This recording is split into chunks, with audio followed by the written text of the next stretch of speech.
Hello everybody. A little disclosure before the video actually starts. After part 1 I recorded for another hour and I lost an hour worth of footage and was kinda pissed, but I restarted the game and played again up to that point where we left off in part 1 and started another capture, but because I was kinda pissed I screwed up the audio recording and the audio quality of part 2 is really bad. So feel free to just skip to part 3. We don't really do anything in part 2. We walk around Firelink Shrine and talk to NPCs, so you won't miss much. Well, I apologize in advance, and here is part 2 of the Dark Souls playthrough. Welcome back, guys, to part 2 of my Dark Souls playthrough. Today we will go to Lordran. But how exactly do we get there?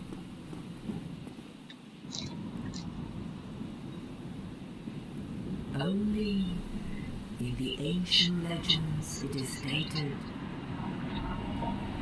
that one day an undead shall be eaten.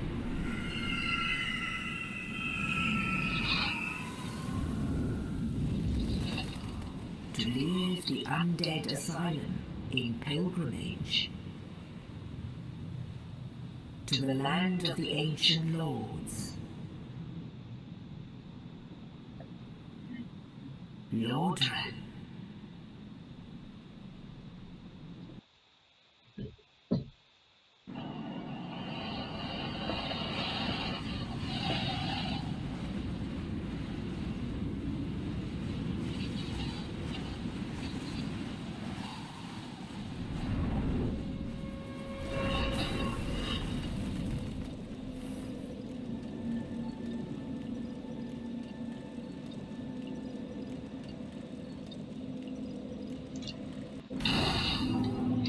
So here we are in Firelink Shrine, which serves as the main hub of the game. And here we are also allowed to level up for the first time. And we're gonna pump our strength up and our dex up a little bit so we can read the Dudeinho.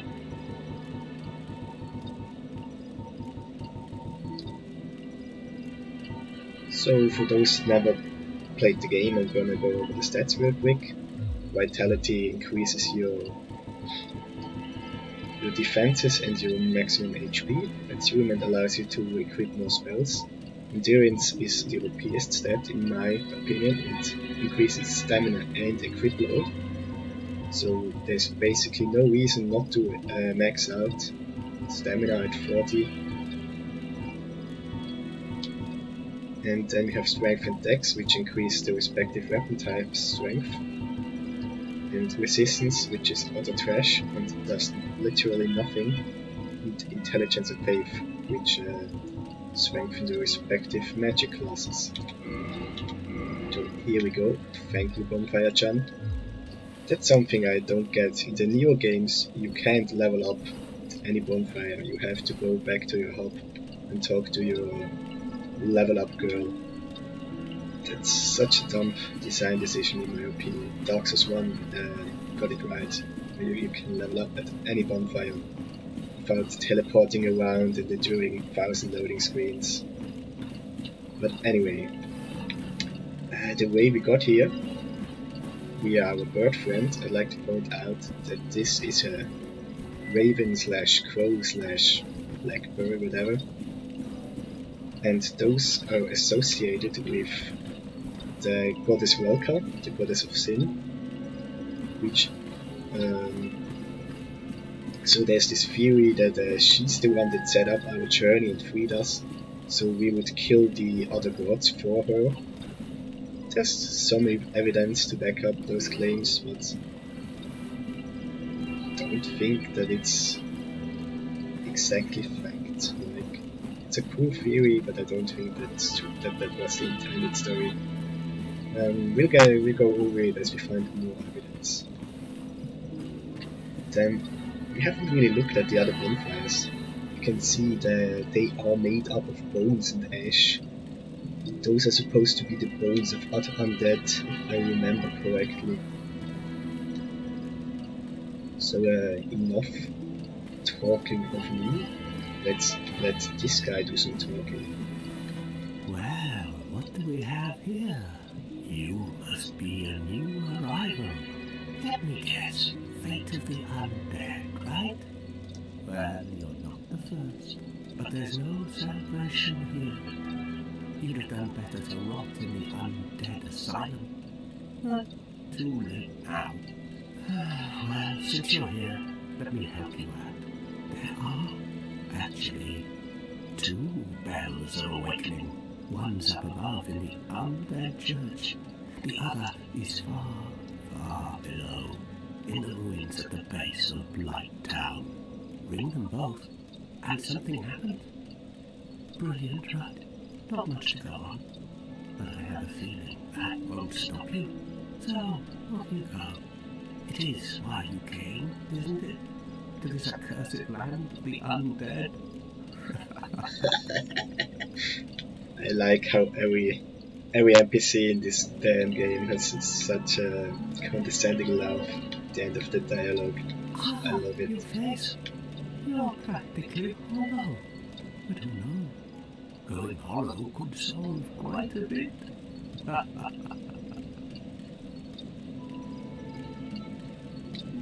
What? Restoring your humanity? Well, there are a few ways to go about it. Collect it bit by bit from corpses.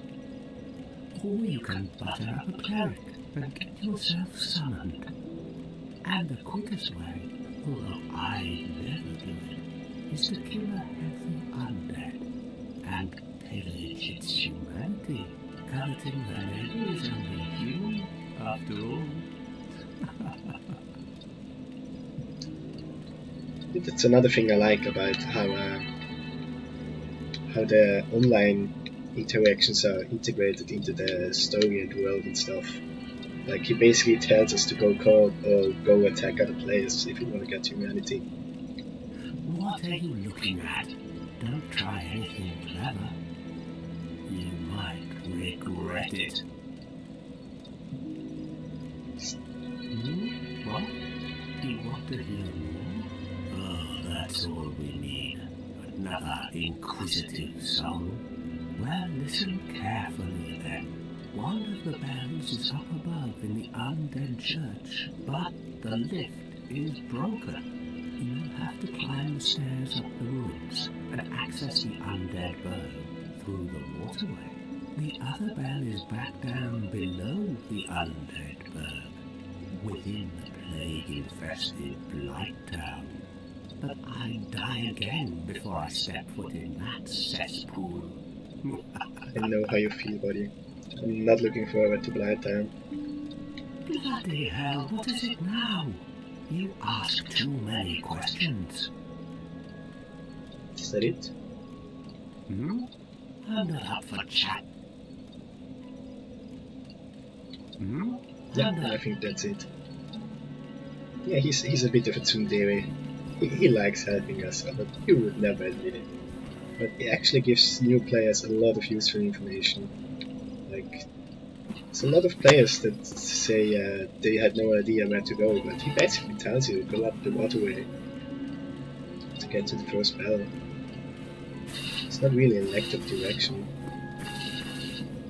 Well, I say that, but honestly I got lost the first time I played and ended up in the graveyard. We will visit shortly. Then I quit the game for about 6 months before I came back to it. So yeah, that happens. But I got good eventually. Then over here we have Mr. Haircut. Everybody's favorite cleric. Hello there. I believe we are not acquainted. I am Petrus of Thurland. Have you business with us? If not, I prefer to keep a distance, if possible. Hello there. I realize that I have requested that we retain our distance, but I also want you to know that it is not meant in ill will. Here, take this, as a token of peace. No, go ahead. It's for you.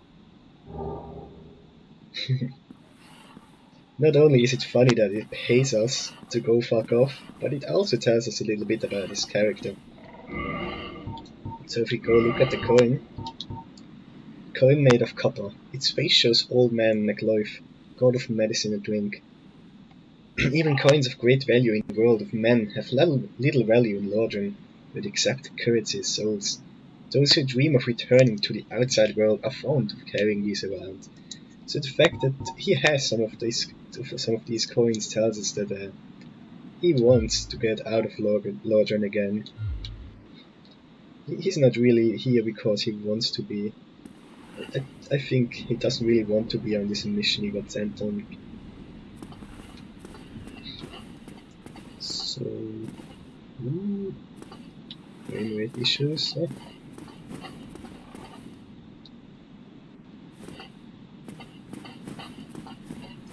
Up here is a little something.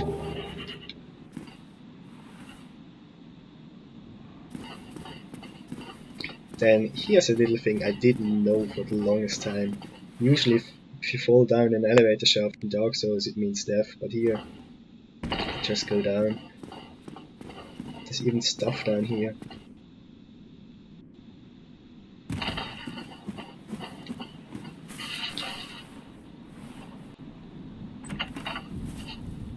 So here we find a Morning Star and a Talisman, which are equipment for clerics. Barbaric cleric weapon. So, and just up there we met Ferrelin, who is a cleric. So it's not a far leap of logic to assume that this is his little secret stash down here. And we also find cracked red-eye orbs, which are used to invade and kill other players. Defeat the master of the world you have invaded to acquire humanity. And this there is a little foreshadowing of Petrolund? What's his name? It's a foreshadowing of what's his name's more sinister side, which we'll get to see later in the game. And here we also find that some homework bones. Let's equip those. It's always good to have.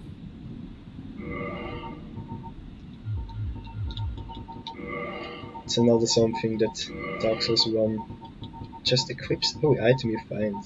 It's such a dumb idea, like.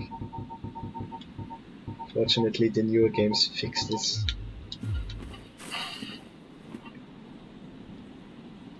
So here we find, what is it? I don't remember.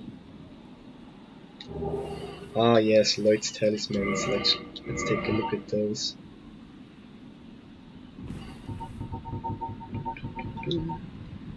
Talisman utilized by all for the Lloyd's cleric knights to hunt down the undead. Blocks Estus recovery within a limited area. In the outside world, the undead are cursed creatures. And Lloyd's cleric knights are widely praised for their undead hunts. This blessed talisman blocks undead recovery, allowing the knights to fight with impunity. Yeah. So these items are basically used for PvP purposes, blocking your enemies' Estus flasks. And they can also be used to disarm mimics, which I show as soon as we get across the first mimic of the game. And yeah, All for the Lloyd is a rather interesting character, but we'll talk about him as soon as I find the gold coin, I believe it is. That has the intriguing piece of description. So down here is the graveyard I mentioned before, where I got lost the first time I played the game. The thing is, those skeletons down there are way too strong for a new game character. Like, it's not impossible to beat them, but it's really hard. And in the original build of the game, they didn't even give you souls if you beat them, which makes sense lore-wise. Like, why would a skeleton give you souls? But it also meant for players that wanted to go down to the catacombs first thing, they had to do it without ever leveling up because they wouldn't get souls. So the reason we are gonna go down there is because the Zweihander looms back in those graves, and I definitely wanna get that. So I'll probably die, but I only have 85 souls, so it's not a big deal.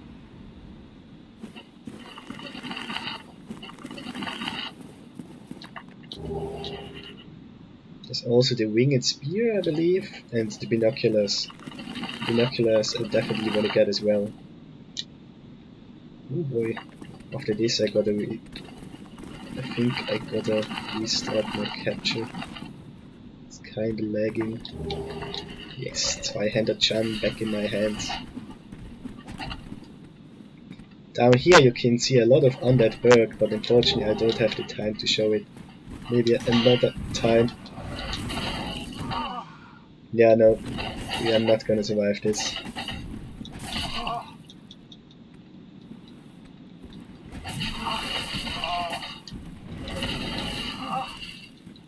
Yep, goodbye. Well, got what we came for. So yeah, from up there you can actually see a lot of the lower Undead Berg.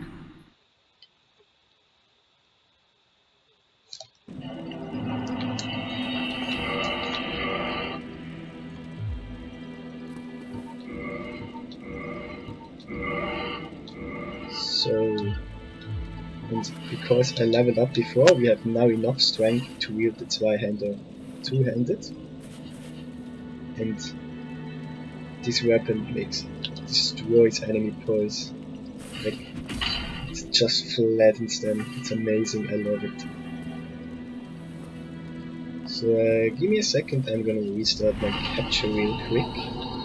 And then we'll continue. Alright, we are back for more. Now our next stop before we actually go to the Undead Berg and start the game for reals is we go down here to New London for a little item I want to use.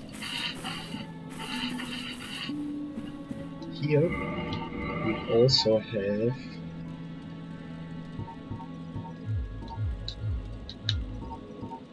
Anastasia with a store. As you can see, she has a little. She has blood on her the lower part of her dress, which probably means her legs got broken or disfigured or something. And if we try talking to her, we do not get a response because she does not have a tongue. It's called talk anymore. And cutting out someone's tongue in the medieval times was usually done to people who lied or who said blasphemous things and things along those lines. So there's probably a parallel here. Maybe she talked some gossip about Guinevere or something like that. She's a nice girl nonetheless, she's gonna help us. She's actually the firekeeper of the Firelink Shrine bonfire, so she's actually really important to us, because if a firekeeper dies, their respective bonfire goes out as well. So it would be a shame if she died and we couldn't use our main hub anymore, wouldn't it? Wonder if that's gonna happen in the future. And the interesting thing is about firekeepers in general is that all of them have some kind of disfigurement. Like she has her cut out tongue. What's her name? The one in Anolondo has disfigured skin, although we never see it. It's written in her armor description. One firekeeper is a giant spider rifle, so that's a thing. And that goes on to continue until Dark Souls 3. In Dark Souls 3, firekeepers apparently all must have their eyes removed for whatever reason, probably because he was inspired by his own game Bloodborne and the eyes on the inside. Anyway, this guy is the chillest dude in all of Lordran. I love him. Like, that's the only guy that has such a pose. They handmade this pose just for him. He's the most special holo in all of Lordran. I love him. Anyway. Down here we have that smith that nobody uses. Talk to him a little bit. Well, this is unusual. You haven't lost your head. And more importantly, you're free. How on earth? Well, I shouldn't pry. I'm Ricky Dudeinho. I was once an established smith. Look at me now. Can you do it? Hmm? What is it? Have you? Oh no. Don't worry. No intention of escape. It's safe here. I can't bear the thought of going hollow out there. Although, I must admit, I've not much to occupy myself. How about I could forge your weapons, albeit with rather minimal tools. I'll show you what may be the best thieving. So yeah, Rickard is actually the first smith in the game you have access to. But the thing is, by the time you reach him, you don't have the materials to really upgrade anything. And yeah, the next smith you meet is probably gonna be a go-to smith. Anyway. And his specialty are magic weapons and magic modifications. It's crystal modifications, I believe. But if you're running an intelligence build anyway, you might as well use your sorceries instead of close combat. And if you use close combat, you're gonna be using the Moonlight Greatsword. Anyway. What is it? There's nothing to talk about. We're both cursed, undead. But what's there really to moan about? So yeah. Come back soon. Smithing helps soothe my nerves. Don't let them wither away at idleness. I just see he has some kind of book in his hands. What's that? Never really noticed that. I can't see it. I think he's reading something. Like I just wanted to mention like how he doesn't go hollow even though he has nothing to do in his little cell, but I guess that's a really good book he has there. Keeps him going. So yeah, the reason we went down here is to get a Firekeeper soul to upgrade our Estus Flask. And the thing about this area is that there are spooky ghosts here, which you can't attack unless you are cursed. So again, we will probably die here. But it's fine.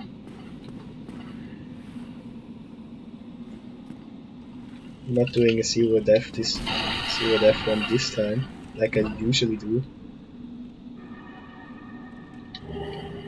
This here is a transient curse. You could actually use those to defend yourself against the ghosts. Link of the victim of curse. Temporary curse allows engagement with ghosts. The only way to fight back against ghosts who are cursed beings is to become cursed oneself. The safe method, however dreadful, is to cut off an arm of the dead. So yeah, I think those last like 2 or 3 minutes. And the goats themselves drop more of them. So... whoop! Fuck it! Fucking input buffering. Holy shit. Well, death number 2 by gravity. Who would have thought? Doesn't matter. We'll be there in a second again. Ooh, how embarrassing. I hope nobody's watching this.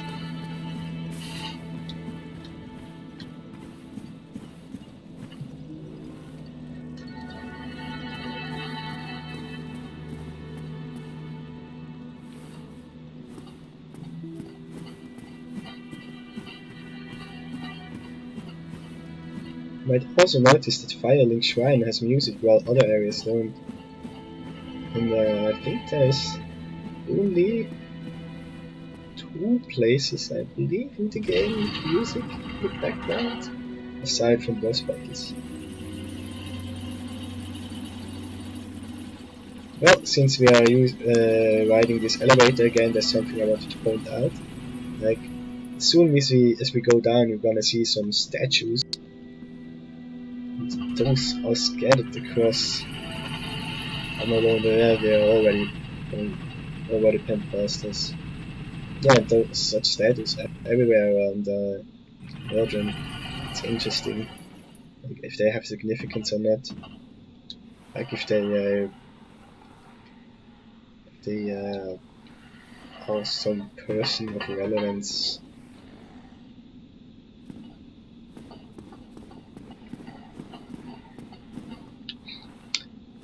Yeah, usually if I take the master key as my starting gift, I go down here and then I go back up to the Valley of Drakes and into the forests to get the Grass Crest Shield and the Elite Knight armor set, and then I usually just speedrun to the 2 bells. So, especially in the early game, there will be a lot of things I don't quite remember anymore, like, forgive me if I get lost or something.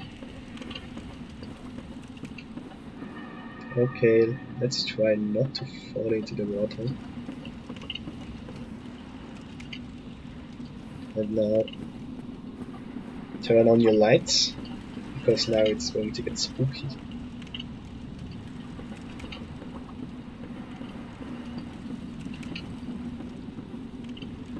Ooh, no. Fortunately, I just missed Halloween. This would have been the perfect Halloween episode. So across that bridge is a little ambush, so there's no way we will be making it out of this alive. But as long as we reach the item, everything's fine. Okay, mission accomplished. I'm ready to die. Yeah, can't swim. Oh, that's fine. We got job to kill out of here.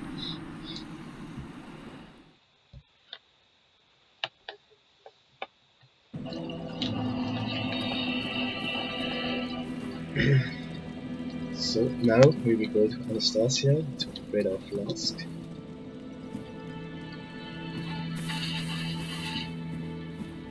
Hello.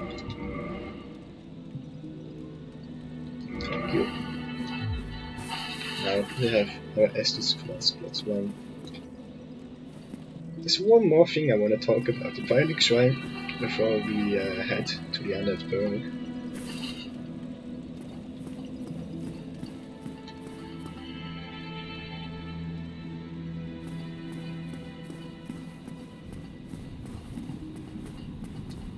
That's this little area here. To be specific, this chest. This chest here is used to store key items that you lost, like if I lose an item that's important to finish the game, it will respawn here.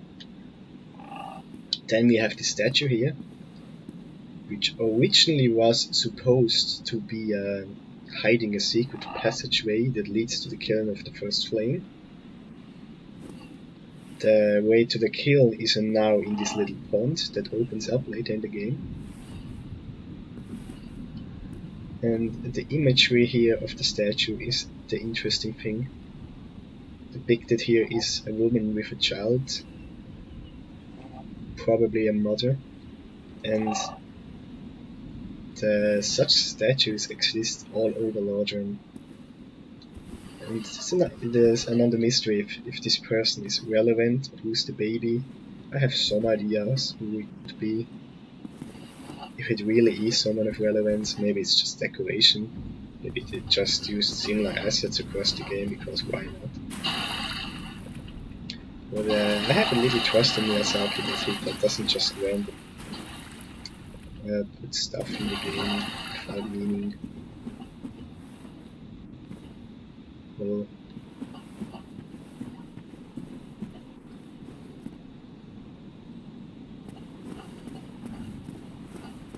He's a little bird friend.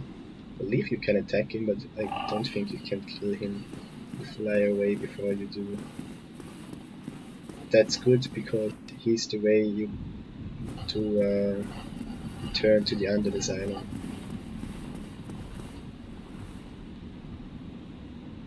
God.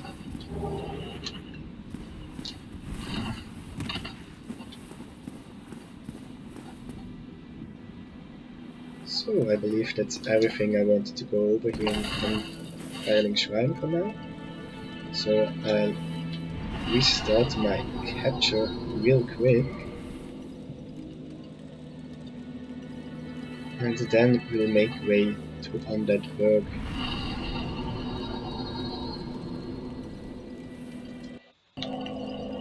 Alright, we are back and ready to go to Burg.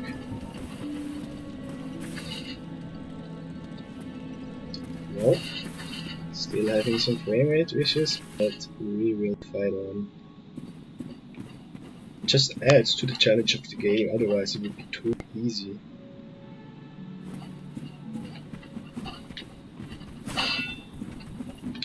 So these guys are usually easiest to take care of at backstabbing them.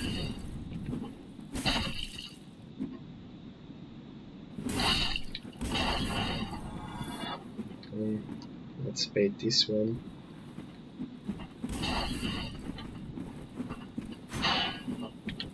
Oh, come on, don't headshot me. Boy, I am underestimating these guys. I am paying the price.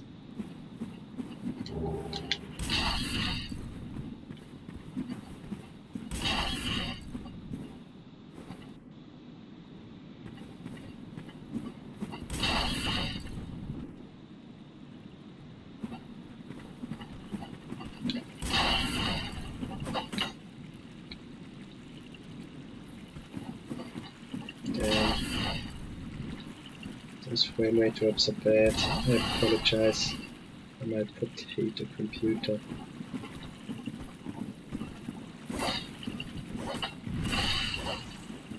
I usually play on console. Didn't want to pay for capture cards. Because honestly, I don't even know if I really wanna get into LPing. This is kinda test project. It's really fun. But well, we're only 2 parts in, so we'll see where this channel goes. Maybe it just dies again. Oh yeah, there's something I wanted to show.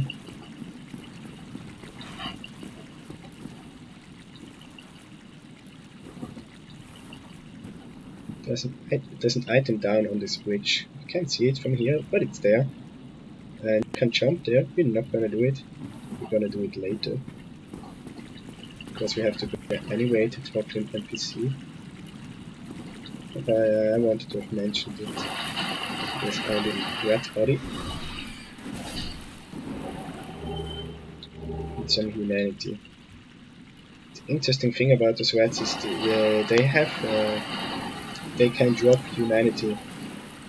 It's implied that they eat humans, consume humanity. That's the reason why they grow so big. Don't think we forget humanity yet. Humanity might be one of the most important descriptions in the game.